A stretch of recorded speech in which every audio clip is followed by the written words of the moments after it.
우리가 이제 MRO라고 말씀을 드리는데 메인터넌스, 리페어, 오버홀이라는 겁니다. 이건 단순히 군함만 있는 것이 아니라 앞서 말씀드린 지상방산 무기도 똑같습니다.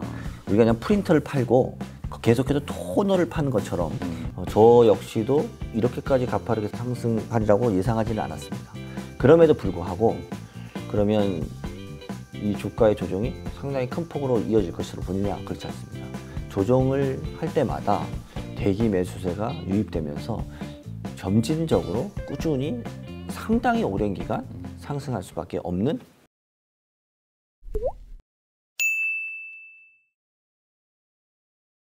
그럼 뭐 구체적으로 들어가 보면 우리 K방산이 갖고 있는 지상무기, 뭐 전차가 일단 떠오르는 지상무기, 강력한 지상무기들은 어떤 게 있나요? 우리 K방산에. 우리나라의 K방산 중에서 가장 많은 국가에 수출된 지금 현재까지 이제 10개국에서 운영하고 있고 곧 베트남까지 하게 되면 11개 국가가 운영되는 게 하나 에어로스페이스의 K9 자주포입니다. 그렇죠. 이건 뭐 거의 자주포 시장에서 마켓 쉐어가 한 60% 이상 되고 있어서 수출 효자뿐만 아니라 한국의 K방산의 역량을 보여줬다.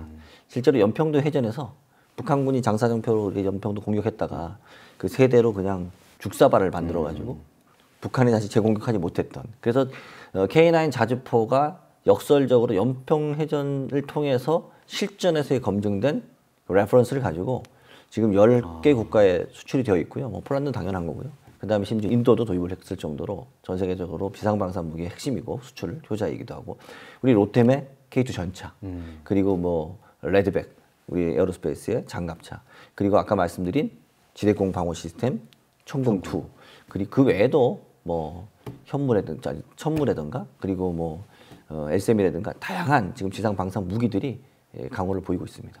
그러면은 이번에 트럼프 대통령이 취임하자마자 전화로 우리 군함, 조선 이 얘기했잖아요. 네네. 뭐 그것 때문에 주가도 많이 올라가고 해운 쪽이 주가 조선이 올라갔는데 얼핏 보니까 또 우리 군함 만드는 능력 이것도 중요한 것 같은데 우리 해군 군함 만드는 기술 이거는 어느 정도 수준이나 있나요? 뭐 대한민국의 조선은 한때 우리가 세계 1위이기도 했고 지금은 이제 규모 면에서는 이제 중국이 1등이고 저희가 2등, 뭐 일본이 3등이지 않습니까?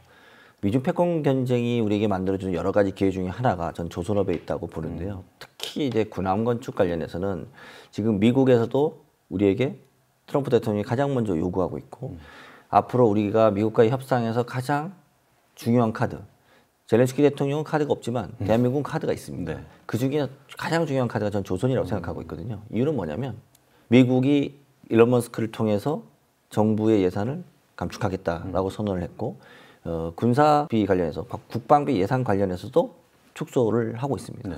그런데 축소를 하지 않은 지역이 몇 개 있는데 그 지역이 국내를 방어하는 국내 지역과 그리고 우주 항공 같은 첨단 방위 그리고 지역 사령부 중에서 유일하게 태평양 사령부입니다. 사실 유럽이나 중동 사령부들은 전부 다 예산을 축소하기로 했어요. 그럼 태평양 사령부는 왜 예산을 축소하지 않았을까? 여기에 좀 여러 가지 답이 있습니다. 태평양 사령부가 누구와 대치하고 있죠? 중국과 직접 대치하고 있죠. 중국이 현재 보유하고 있는 군함의 수가 400척이 넘습니다. 420척이 육박한다고 되어 있거든요. 반면 미국은 몇 척 갖고 있는 것 같습니다. 230? 300? 그래서 공부를 많이 하신 거예요. 네. 320척이에요. 약 320척. 네. 그 정도 갖고 있습니다. 그럼 이제 나이를 좀 물어보겠습니다. 설령 배의 나이를 얘기하는데 15년 이내의 배가 미국은 몇 척 있을까요? 몇 퍼센트일까요? 10% 미만? 맞습니다. 10% 미만인데 2, 3% 수준입니다. 아. 나머지 배들은 다 15년 이상이고 심지어 30년, 40년 된 전함을 갖고 있습니다. 그런데 중국은 최근 15년 이내에 만든 전투함들이 대다수입니다. 왜냐하면 중국은 개혁 개방 이후에 최근에 경제 성장이 되고 경제 규모가 켜졌기 때문에 해군 전력을 급격히 증강시켰거든요. 자, 그러면 군함 수로도 지금 적고 배도 군함도 노후화됐고 그러면 첫째 노후화된 배를 고쳐서라도 써야 될 거 아니에요. 이게 바로 MRO 수요입니다. 그렇죠. 그러니까 MRO 관련해서는 이미 하나오션이 전투함은 아니지만 2척 정도 지금 MRO 하고 있고 HD 현대도 MRO 자격을 받아서 지금 앞으로 좀 수주 받을 거로 생각되죠. 근데 고쳐 쓰는 거와 동시에 또 뭘 해야 될까요? 새로 만들어야 만들어 써야 되죠. 미국이 조선업이 붕괴됐습니다. 없죠. 배를 만들 수가 없어요. 특히 전함을 만들 수가 없어요. 그런데 중국에다 만들어 달라고 할 수는 없지 않습니까? 그렇죠. 그럼 결국은 한국과 네, 일본의 조선소에게 부탁을 해야 되는데 한국과 일본의 조선소도 도크가 제한적이잖아요. 그렇죠. 한 해에 만들 수 있는 양이 그렇죠. 제한될 거예요. 그리고 미국의 군함을 함부로 만들 수는 없지 않습니까? 그렇죠. 그래서 지금 미국은 우방국에게도 전함을 건조할 수 있도록 하자라고 해서 뭐 마이클 리 의원들처럼 뭐 해군 안전법 등을 통해서 법안을 개정하려고 하고 있어요. 그게 안 된다고 하면 미국 내의 조선소 내지는 그 우방국들 해야 되겠죠. 최근에 뭐 그런 뉴스들을 보셨을 겁니다. 하나오션이 미국의 필리 조선소 인수한 것도 있었고 오스탈 적대적 M&A도 보셨을 겁니다. 그래서 저는 이런 움직임들이 결국은 대한민국의 조선 회사들이 가까운 미래에 MRO뿐만 아니라 미국의 군함 신조 시장까지 진출한다면 이것은 10년, 20년이 아니라 30년에서 5, 60년까지 가는 사업입니다. 왜냐하면 지금 군함 척수가 100척 이상 차이 나잖아요. 1년에 10척씩 만들어도 한참 갈 10년 만들어야 100척 되는 거 아닙니까? 근데 뭐 중국은 가만히 있나요? 그렇죠. 같이 만들어도 될 거 아닙니까? 이게 암스레이스가 이래서 무서운 겁니다. 그래서 이 군함이라는 것들을 어떤 나라에서 마구잡이로 찍어낼 수 있는 산업이 아니기 때문에 전투함을 만들 수 있는 조선소가 있는 몇 안 되는 나라. 그래서 우리는 카드가 있다라는 얘기를 제가 말씀드린 거고 그 회사에 대한 주가가 많이 올랐어요. 지금 그 주가는 어떻게 보면 모멘텀으로 많이 오른 거겠지만 시간이 지나면 지날수록 이것들이 현실화되고 실제로 매출로 이어질 때는 장기적일 수밖에 없다. 왜냐하면 배를 1년에 만들 수 있는 것들이 제한되고 그리고 점점점 만들면 만들수록 배라는 것은 최소한 30년, 50년 쓴단 말이죠. MRO 수요도 같이 늘어나는 거잖아요. 그래서 이런 부분들을 본다고 하면 굉장히 장기간 동안 안정적인 매출을 확보할 수 있는 미래 시장이 눈앞에 다가오고 있다라고 보셔야 될 것 같습니다. 아, 그러면 배 한 대 만들어서 파는 것도 돈을 버는 거지만 그 30년 동안 고쳐주고 수리하는데도 또 돈을 벌 수 있는 기회가 있는 거겠네요? 그렇습니다. 이것을 우리가 이제 MRO라고 드리는데 메인터넌스, 리페어, 오버홀이라는 겁니다. 이건 단순히 군함만 있는 것이 아니라 앞서 말씀드린 지상방산 무기도 똑같습니다. 우리가 그냥 프린터를 팔고 계속해서 토너를 파는 것처럼 무기를 팔면 당연히 탄약 같은 것도 계속해서 공급을 해야 될 거 아니겠습니까? 소모품들이니까. 그 외에도 그걸 계속해서 유지하고 수리하고 보수하고 자동차처럼 소모품들은 계속 쓰는 거죠. 그리고 중간중간 업그레이드를 또 해드리고. 그렇기 때문에 무기라는 것은 자동차처럼 뭐 현대 타다가 기아 타고 이렇게 할 수가 없어요. 전쟁을 해야 되는 무기이기 때문에 적국의 무기를 쓸 수도 없어요. 그리고 한 번 공급이 되면 그것을 계속해서 숙련해서 사용을 해야 되지 않겠습니까? 그렇죠. 그래서 무기가 수출된다라고 생각하는 것이 그 나라의 무기 체제에 들어간다는 겁니다. 방어 체제에 들어간다는 거죠.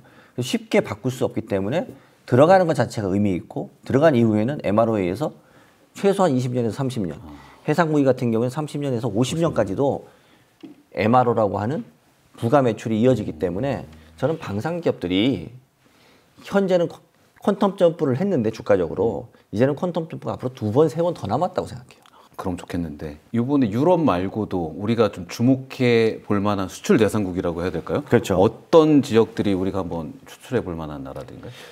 유럽에 제가 앞서서도 말씀드렸지만 우리가 주목해야 되는 것은 중동 지역입니다. 중동은 이스라엘과 하마스, 헤즈볼라 그리고 이란 그리고 최근에 이제 미국까지도 이란에 대해서 제재를 더 강화하고 있지 않습니까? 네. 자, 이런 것을 우리가 통틀어서 중동은 화약고야 이런 얘기를 하잖아요. 근데 이스라엘이 지금 러시아의 무기를 무역 그 제재 때문에 살 수도 없고 그렇다고 중국 걸 사기도 좀 그렇고 지금 유럽은 자기 것 만들어서 자기 조달하기도 바빠 죽겠는데 그거 쉽지 않고요. 또 미국은 유럽 그 아랍 국가에 대해서 이스라엘과의 어떤 동맹 관계 때문에 그렇게 쉽게 최첨단 무기를 주지는 않습니다. 방어 무기는 좀 주지만 그런 측면에서 보면 아랍 국가들이 K 방산에 대한 니즈가 커지고 있고 앞으로 저는 중동 시장이 매우 중요한 시장이다라고 생각을 하고 있습니다. 그 이유는 뭐냐면 우리가 동유럽 국가에 수출할 때는 수출입은행이나 무보에 의해서 돈을 좀 빌려주면서 무기를 팔았어요. 아, 그 사는 나라한테 돈을 빌려주죠? 그렇죠, 그렇죠. 왜냐하면 후진국들이니까. 근데 중동은 오일머니가 있기 때문에 거기다 뭐 돈 꿔주면서 무기 팔 필요가 없어요. 그렇죠. 소위 말하는 캐시를 받을 수 있는 충분한 경제력을 가진 나라에 수출한다는 게 의미가 있고, 앞서 천궁2에 대해서도 말씀드렸지만 이 방어 시스템 자체가 한 세트가 한 4천억 해요. 그 10세트 파니까 한 4조씩 나오는 겁니다. 이거 아랍 국가들은 석유관 하나 빵 터져버리면 엄청난 손해잖아요. 그러니까 오히려 이 지대공 방어 시스템에 대한 니즈는 지속적으로 커지는데, 패트리어트 한 세트는 1조 4천억입니다. 근데 우리나라의 천궁2는 한 4천억 정도 해요. 가격이 3분의 1 정도. 그리고 40km까지 날아오는 것들을 저거를 때릴 수 있고, 또 명중도가 높고, 그러니까 가성비 있고, 그리고 빠르게 조달할 수 있고, 이스라엘이 아이언돔을 중동에 주지는 않을 거지 않습니까? 그러면 당연히 선택지가 많지 않은 상태에서 이런 무기들이 앞으로 우리는 중동 시장에서 강하게 환영을 받지 않을까. 그리고 이미 그 주요 세계 국가들이 도입을 했지 않습니까? 그러니까 그것이 레퍼런스가 돼서 중동 시장 좋게 보고 있고요. 그리고 제가 더 특히 올해 주목해야 되는 게, 앞서 우리가 조선 관련해서 얘기를 했지만 선진국 시장 진출 중에서 미국 시장 진출이 매우 중요합니다. 그렇겠죠. 그래서 LIG 넥손의 비군 같은 무기들, 그리고 에어로스페이스의 K9 자주포의 미국 시장 진출 등등, 올해는 좀 선진국 시장, 그다음에 캐나다 잠수함 사업, 이런 돈을 가지고 있는 선진국의 방위산업 수출이 되느냐 안 되느냐, 이런 부분들을 좀 관심 갖게 보셔야 될 것 같고요. 또 동남아 지역에 우리 한국 항공우주의 TA-50, TA-21 뭐 이런 저희 전투기들 수출 보셔야 될 것 같습니다. 미국에다가 수출한다는 건 의미가 크겠네요. 그래서 가격 경쟁력뿐만 아니라 성능 자체가 우수해야지 들어가는 거잖아요. 기술력을 인정받았다라고 보여야 되는 것이죠. 자, 그럼 기술력 얘기가 나왔었는데, 우리도 이제 전투기 수입할 때 기술 이전 문제가 늘 까다롭게, 이 무기 수출에도 좀 걸림돌이나 약간 제한 사항 이런 게 좀 있어서 어려움이 있잖아요. 무기 수출. 맞습니다. 그래서 사실 우리가 중동 수출을 하고 싶었는데 많이 못했던 이유들이, 앞서 말씀드린 뭐 K2 전차라든가 K9 자위포 같은 경태의 이 파워팩을 국산화하지 못하고 독일제를 쓰고 있었습니다. 근데 우리가 만드는 거 자체가. 그렇죠. 근데 이 두 파워팩들을 모두 우리가 국산화에 성공을 했습니다. 그렇기 때문에 이제는 우리가 그 국가, 협력 국가였던 부품에 들어가는, 핵심 부품에 들어가는 뭐 파워팩을 독일의 그 원천 회사로부터 우리가 승인을 받지 않아도 되지 않습니까? 다 우리 기술이기 때문에. 이제 그런 부분에서 기술 자립화, 국산화는 매우 그 수출 산업에 있어서 매우 중요하다라고 말씀드릴 수 있을 것 같습니다. 또 우리 기술이 또 그쪽으로 넘어가는 것도 방지를 해야 되잖아요.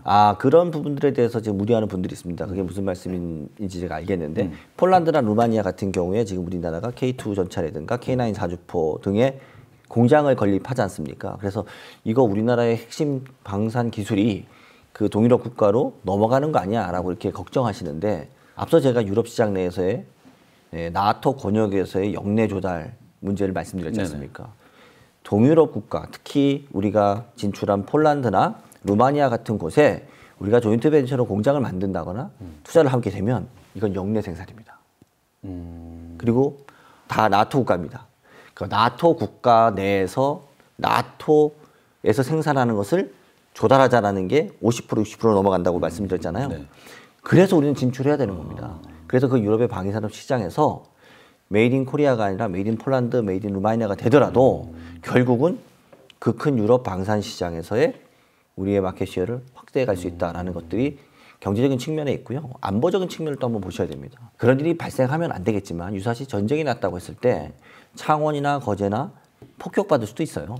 자, 그럼 무기를 만들 수 있는, 조달할 수 있는 그런 생산 거점은 전 세계 다양한 지역에 퍼져 있는 것이 군사 안보적인 측면에서도 매우 유리하다라고 생각이 되어집니다. 그래서 그런 측면에서 기술 유출에 대한 우려들은 우리나라 정부도, 그리고 방산 기업 업체도 아주 엄격한 게 관리를 하고 있습니다. 그래서 그거보다는 보다 더 긍정적인 면들이 있다라고 생각하시면 될 것 같습니다. 우주 산업에서 보면 뭐 나로호나 누리호 발사할 때 저희가 보도할 때 그런 말 많이 하거든요.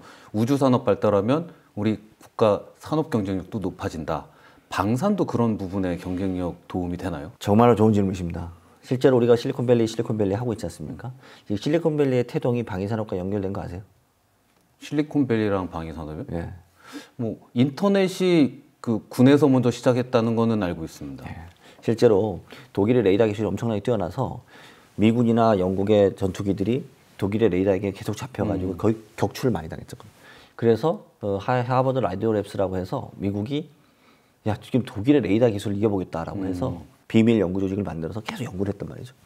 그 기술이 결국은 전쟁이 끝난 다음에 그 스탠포드 대학으로 그 연구하신 교수님이 가셔서 실리콘밸리의 시작이 되는 겁니다. 그리고 나서 그 기술들이 진화되면서 반도체 기술이 되고 거기에 공장이 건설되고 그리고 금융 자본이 들어오고 그리고 지금의 IT 밸리가 돼버린 거죠.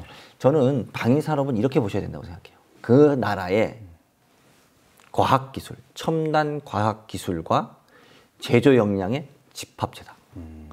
그러면 결국은 전쟁을 위해서 무기를 생산한다고 볼 수 있지만 결국은 이렇게 발전된 기술은 결국 상용화로도 바로 이어지는 거잖아요. 우주 항공 기술과도 연결이 될 수밖에 없고요. 그러면 무인화, 첨단 고도화를 해갈 때 그 과학기술의 역량은 나라를 지키는 기술로 쓸 수도 있고 돈을 버는 기술로도 쓸 수가 있는 거죠. 그래서 저는 이런 이 과학기술의 발전 측면에서는 아임스트레이스가 전 세계 과학기술 문명의 발전에는 상당히 그 긍정적인 영향을 줬다. 그리고 더 중요한 것은 뭐냐? 제조 역량입니다. 우리가 지금 창원과 거제와 사천을 잇는 이 경남 이 해안 일대가 바로 육해공 제조, 육해공 이 방산의 클러스터입니다.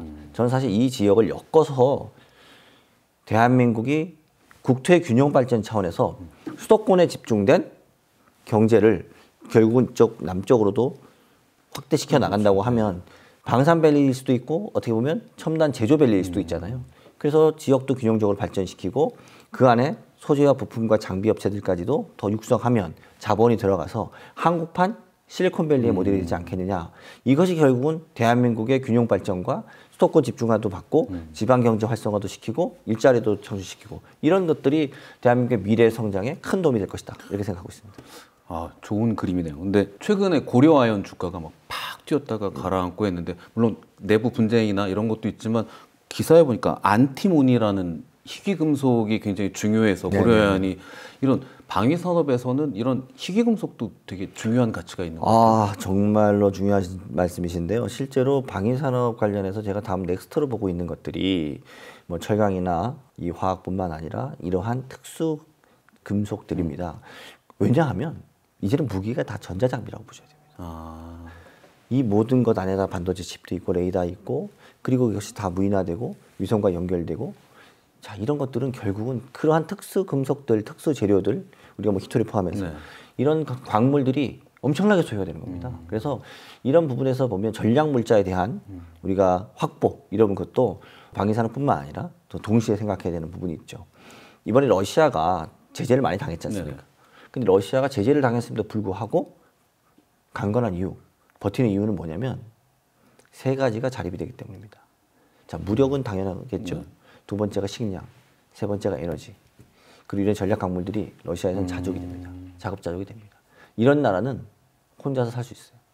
근데 대부분의 나라는 그렇지 않지 않습니까? 그렇죠. 특히 우리나라도 마찬가지고. 그래서 방위산업 기술과 어떤 제조 역량을 키워나가는 것도 있지만 이러한 전략적인 물자들에 대한 안정적인 공급 확보, 투자 이런 것들도 함께 병행이 돼야 되는 그래서 트럼프가 우크라이나의 그 히토류라 이런 그렇습니다. 것들을 계속 살짝 의심되는 부분도 있어요. 그 러시아가 이렇게 점령한 지역들이 또 우크라이나에서 상당히 50%가 그쪽에 있더라고요. 맞습니다. 사실 광물 정쟁이다. 이렇게 그러니까 보셔야 됩니다. 몇 년 지나면 아마 그런 설명이 나올 수 있지 않을까 그런 생각도 드는데 이 K방산 전망 미국이나 유럽 쪽 아까 말씀해 주셨는데 앞으로 얼마나 더 올라갈까 하는 이 투자자들 입장에서는 너무 많이 올라서 투자하기 어려운데 이 부분에 대해서 좀 설명을 좀 해주시면. 사실 저도 방위산업에 대해서 앞으로 뉴노멀이다. 그리고 앞으로 우리가 사는 상당 기간은 이 갈등과 분쟁 그리고 전쟁의 시대를 살 수밖에 없다라고 생각을 해서 방위산업에 대한 것을 나와 우리 국가를 지키는 차원에서 우리가 장기적으로 투자하고 육성해야 된다라고 말씀을 드렸는데 최근에 주가의 상승은 너무 빨라요. 너무 가파릅니다. 저 역시도 이렇게까지 가파르게 상승하리라고 예상하지는 않았습니다. 그럼에도 불구하고 그러면 이 주가의 조정이 상당히 큰 폭으로 이어질 것으로 보느냐 그렇지 않습니다. 조정을 할 때마다 대기 매수세가 유입되면서 점진적으로 꾸준히 상당히 오랜 기간 상승할 수밖에 없는 지정학적인 영향과 글로벌 움직임들이 있습니다. 그래서 저는 예전에는 S&P와 나스닥을 연금 투자의 일정 부분 담아야 된다라고 말씀드렸는데 최근에는 투자자분들에게 이렇게 말씀을 드립니다. 방위산업에 대한 포트폴리오를 국내 K방산 그리고 글로벌 방산에 어느 정도 익스포저를 가지고 여러분들의 뭐 DC나 IRP나 혹은 ISA 같은 세제 혜택 계좌를 통해서 트레이딩을 하지 말고 땅을 사서 모으듯이 조금씩은 가지고 가야 된다. 지금은 그렇게 시대가 바뀌었다라고 생각을 하셔야 된다고 생각합니다. 밸류에이션은 어느 정도예요? 좀 높은 편 아닌가요? 밸류에이션은 상당히 높아졌지만 뭐 라인메탈이 지금 뭐 PER이 50배까지 육박을 하고 있고 우리나라의 방산 기업들도 PER이 20배가 넘어가서 지금 30배가 가는 회사들도 있는데 이게 문제는 이겁니다.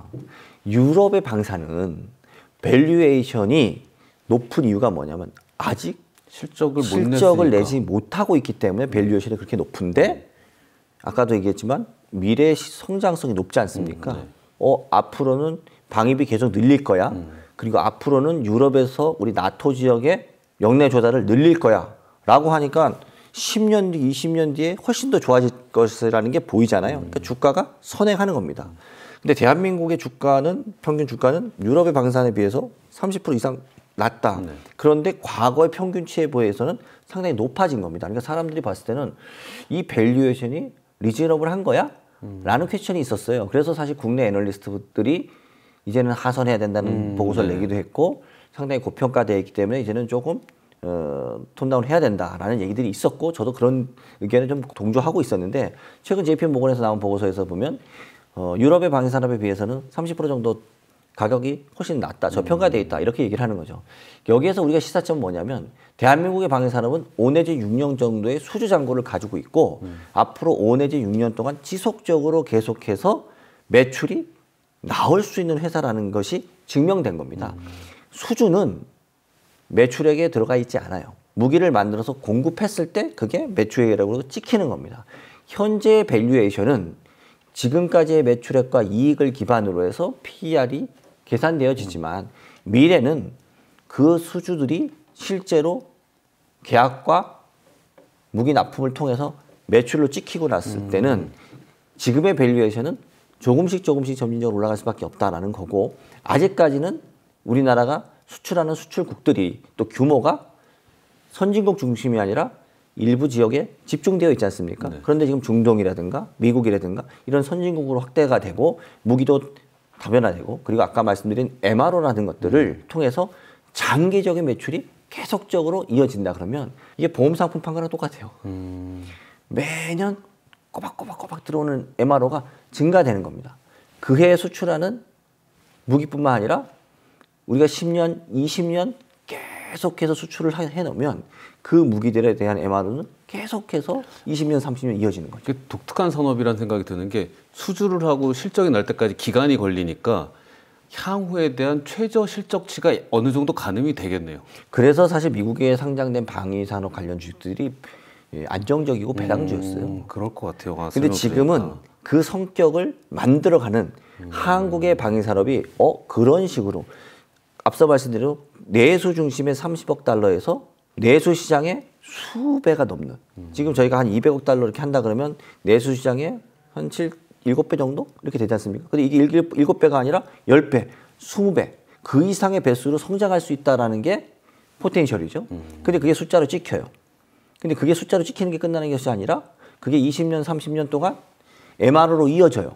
그러면 이 회사들은 한 단계 퀀텀 점프를 하지만 다시 한 단계 퀀텀 점프 한 이후에는 상당히 안정적으로 수익을 창출하는 배당주의 성격으로 바뀔 것이다. 근데 지금은 모멘텀과 성장을 받쳐주는 성장주로서 훨씬 더 S&P나 나스닥을 이길 수 있는 포텐셜을 갖고 있다라고 보고 있습니다. 오늘 말씀 들으니까 이제 방산주에 대한 막연한 두려움보다는 어떤 식으로 투자를 해야 될지 미래도 살짝 잘 그려지고 기대가 됩니다. 오늘 깊이 있는 설명 감사드리고요. 다음에도 또 좋은 기회가 되면 방산 그 여의도 밀리터리맨의 친절한 설명을 듣는 자리를 또 만들도록 하겠습니다. 감사합니다. 오늘 시간 주셔서 감사합니다. 고맙습니다.